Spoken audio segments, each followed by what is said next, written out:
Stories have changed the way that I see the world, and in today's video I want to discuss with y'all the 10 stories that I think have had the biggest impact on me in this past year as we approach my 28th birthday. What's up y'all? Welcome back to another video. My name's Chris and I know how to read. Say it. Oh, actually. I'm getting older, man. I think in a previous video I said I was YouTube Tim Duncan. I still think I am, but what if I'm YouTube Unk? What if I'm YouTube OG? I've been thinking about making a version of this video for a while now, but I realized that one of the things that even that I didn't discuss in my videos of kind of my goals for year 2 of Chris Reads was that I really wanted to dive into storytelling more, at least in a bunch of different aspects and not just in books. Obviously, I love books that have great stories and great characters, but one of the things that I wanted to focus on is trying to find stories and trying to tell stories that aren't just from books on this YouTube channel. And that's what we're gonna start today. If you didn't read the title, I have 10 stories from this past year. I believe I have my laptop right here. I believe they are all from this past year. Most of this stuff has come out in 2025, but some of it is stuff that has come out previously that I just experienced for the first time in 2025. So I want to share that with y'all. This shouldn't be too long of a video, but just to be safe, make sure you grab your water, make sure you grab your snack. I got about 40 ounces of protein shake right here. Let's just talk about some cool stuff. Let's go. If you couldn't tell by this right here, the first thing we are going to talk about is Hamilton. Now while this is Ron Chernow's book, Alexander Hamilton, a little chonker there, what we're going to actually be talking about is the musical Hamilton, which I believe just celebrated its 10th year anniversary a few weeks before I started filming this. For those of y'all who for some reason have not jumped on the Hamilton bandwagon, the musical Hamilton details exactly what this book details, with some minor differences here and there, that tells the story of Alexander Hamilton, Treasury Secretary, founding father of the United States, who goes from orphaned son in the Caribbean to being one of the most powerful men in George Washington's government. I made a video where I showed my roommate the Alexander Hamilton musical for the first time, so something should be popping up on screen right now if you haven't seen that video yet. But I filmed this video in the past year, and it was the first time that I had watched Hamilton all the way through visually. I had listened to the soundtrack a bunch, but it was the first time that I had watched the musical all the way through since I first watched it in 2020. Of course, the story of Hamilton is so interesting, right? He comes from nothing, is one of the smartest people. He gets some money, he's able to come to the United States, eventually rises in power and becomes, again, a very powerful person in the government. First of all, it is a memoir. It is a life story of Alexander Hamilton and a couple other people around him in his life. And so I think one of the best things Hamilton can do, especially for a younger audience, is make education fun. There's cabinet rap battles, there's singing monologue. Like, the way that this show is able to tell you history in a way that is entertaining, I think is masterfully done, that you don't see, or at least you don't see very often in a lot of other musicals. And with that, Lin-Manuel Miranda and some of the other writers and producers on the musical are able to tell these stories with the utmost care and sensitivity to the people involved in those stories, even though they aren't around anymore. Alexander Hamilton, incredibly powerful person in the government, cheated on his wife, was kind of in like a flirtatious, maybe like, we don't know what this is, relationship with his wife's sister. Like he was not a great guy. And even though he was anti-slavery, he was still very complicit in it in that time, late 1700s America. But the way that the cast and crew of Hamilton are able to tell Alexander Hamilton's story, I think is masterfully done. And as someone who was never a theater kid, who never kind of dipped his toe into musicals, Hamilton was able to like give me that first entry point for me.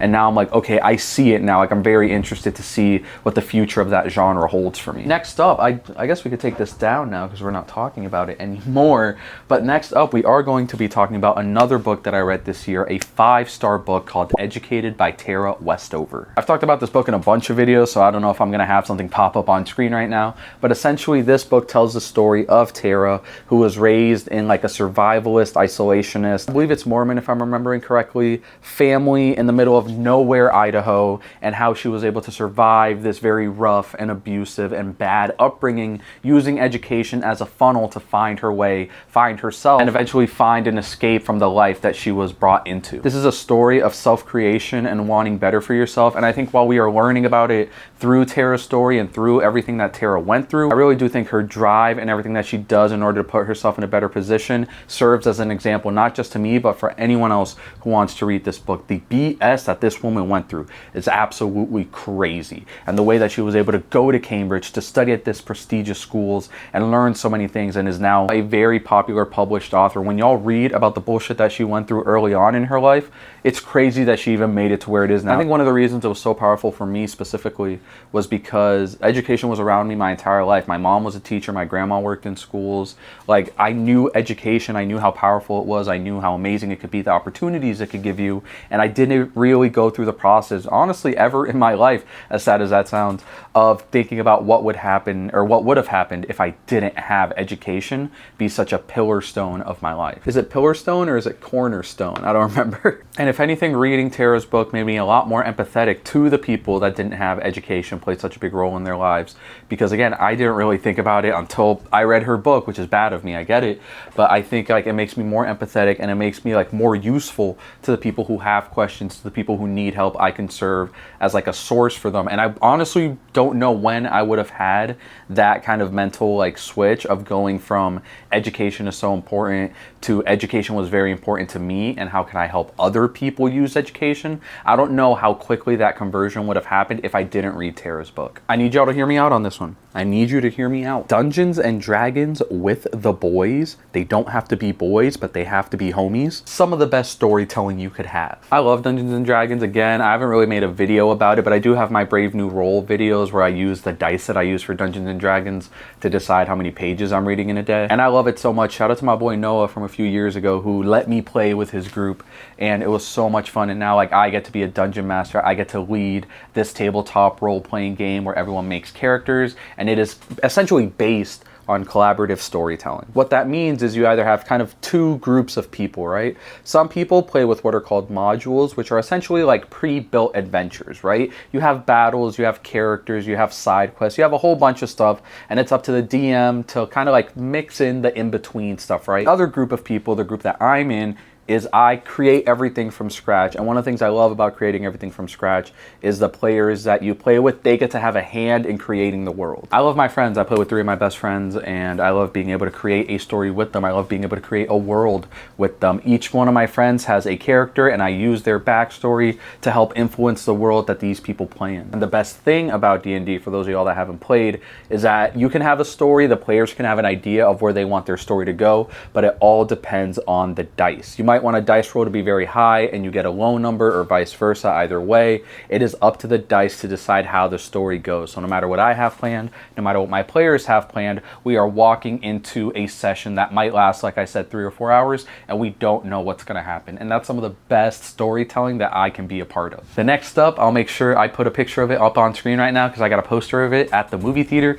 Superman. I love Superman so much. I am so happy that this Superman movie was good. And this is coming from a Man of Steel apologist. I liked the Man of Steel Superman movies, but I think this one is so fun, and it really brought back the feeling that I had when I was, I think, 10 or 11 years old, and I went to the movie theaters with my mom and I saw the first Iron Man in 2008. At that age, superheroes were for kids. Superheroes were for nerds. Superheroes weren't cool, essentially, and Iron Man really switched that on its head. It's one of my favorite Marvel movies. It's one of my favorite movies of all time, and Superman really gave me that same emotion when I was watching that in theaters. I don't want to spoil anything about the movie because the movie is still pretty recent. I think it's been out for a month or so, but I think one of the best things that movie did was it's a great Superman story. Let's get that out of the way. From the basis of who Superman is as a character, this is a great Superman based character story. I also think at the end of the day, it has this great messaging of how it's cool and it is okay to be nice, to be just a nice, chill guy. A lot of classic literature and a lot of just literature in general can be focused on this like battle between good and evil. And of course, Superman is a battle between good and evil, but I think the focus of Superman is how powerful and how strong and how emotional being good can be.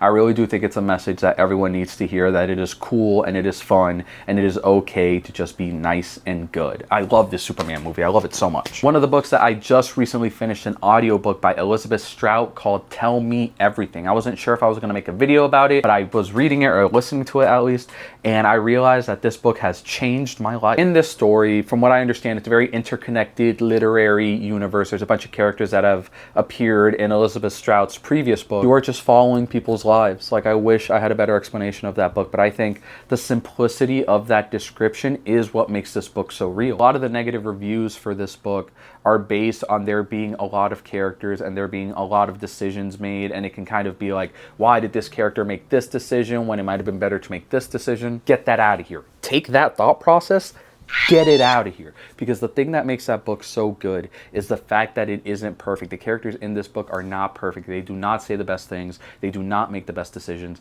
but it is real. This book feels so real. And I've definitely taken some of the quotables and stuff like that from this book into my personal life, and I've already started to implement some of the stuff that this book has kind of taught me as a person on what it means to love and what it means to grieve and what it means to acknowledge the things, the good things and the bad things that you have around you. I love this book so much. I wasn't sure how I was going to make a video about it, but when I was trying to list the top 10 things that have had an impact on me in the past year, I just finished this audiobook a couple days ago and it's already in the top 10. Another book that we're going to be talking about that I actually have right here, one of my first 5-star books of 2025, Stephen King's The Shining. And the thing that I want to emphasize when I talk about this book, because I have made a whole video of me reading this book, something should be popping up on screen right now if you haven't seen that yet, is how Stephen King was able to make this hotel, the Overlook Hotel, where Jack Torrance and his wife and his son are going, and a bunch of supernatural stuff happens. Stephen King is able to make this hotel its very own character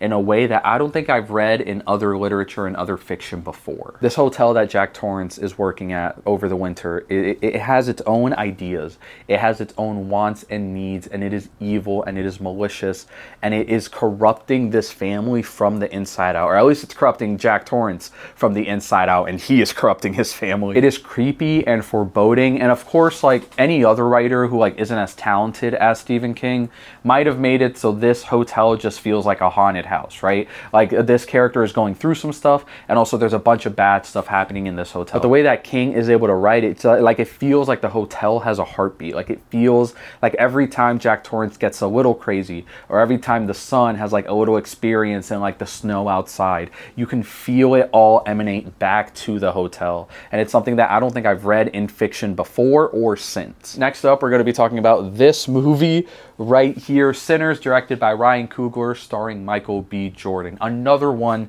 5 stars, one of my favorite movies of the year. There's one scene in this movie that everyone talks about. It is one of the main characters, Preacher Boy, playing his guitar and singing blues. And while he is singing the blues, just a whole performance of music and genres and ages begins to happen around him. It is overwhelming, it is loud, it is rambunctious, but like it just works. Like the way that Ryan Coogler is able to direct this scene specifically, it just works. I'm thinking about it right now. It reminds me a lot of the Overlook Hotel with The Shining. Music in and of itself is a character in this movie. And I think the way Ryan Coogler is able to use music to tell us more about Preacher Boy, to tell us more about Michael B. Jordan's characters, Smoke and Stack, like the way music is used in this movie is so good. It is a character, it is an act of storytelling in and of itself. The music that's used both in this movie and the music that was created for this movie, I think is so good. Another book, Get Out of Here, Stephen King's The Shining, that I read actually pretty recently. Where are you? Where are you? I don't want to grab it because it's very far and I don't want to get up.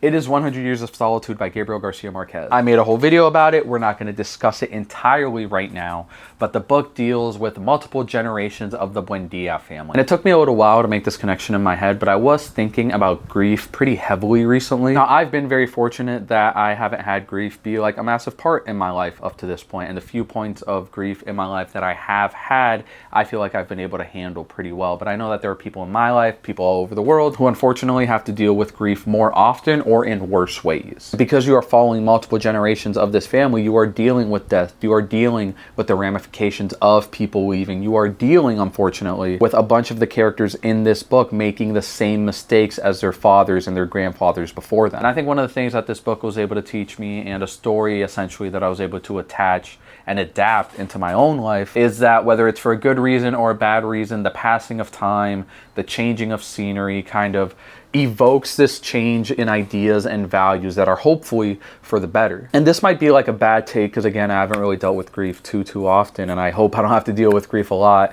anytime soon. But I do think that with time passing, we get better at learning and caring for the things that really matter to us. And if we lose someone or we lose something that really mattered to us, it's our job and it's our responsibility to keep their memory alive in some way, shape, or form. I don't know if I'm doing the best job of explaining that. I do think that reading 100 Years of Solitude was such a fun experience for me. It feels like I was reading it for the first time. It was actually the second time that I read that book, but I was just in the right headspace for that book, and Gabriel Garcia Marquez's writing in it is so good. And I think the passage of time used to be something that scared me a lot when I was younger. I'm about to be 28. The thought of being past 25 when I was like 16 terrified me. But as I've gotten older, the passing of time is something that I cherish and I welcome, and the fact that I've even made it to this point in my life, I think is a blessing in and of itself. So I think if there was one story that I had to get from the story of 100 Years of Solitude, it's that. We are nearing the end of our list. This is the second to last thing on our list, and the next thing we are going to be talking about is the album GNX by Kendrick Lamar. Kendrick Lamar, amazing rapper. He gets into this beef with Drake and they have this whole battle. Kendrick is kind of unanimously put as like the winner of this beef because he goes on a song and calls Drake I don't know if I could say that word. And it's a banger. And like, I feel bad for Drake because Family Matters is a pretty good song. But I think as listeners, as fans of both of these artists, we came out on top. Fans of Drake and Kendrick came out on top because some of the best music that either of them have dropped came from this rap battle. A side note though, you're coming off of that as Kendrick Lamar and you decide to drop this album GNX, which is very different from the albums that you've dropped previously. It's much shorter than his previous albums. I believe it's 12 songs and it's 44 minutes or something like that. So it's a very short album for Kendrick Lamar. And also there's like no big conceptual style thing that kind of holds all the song together.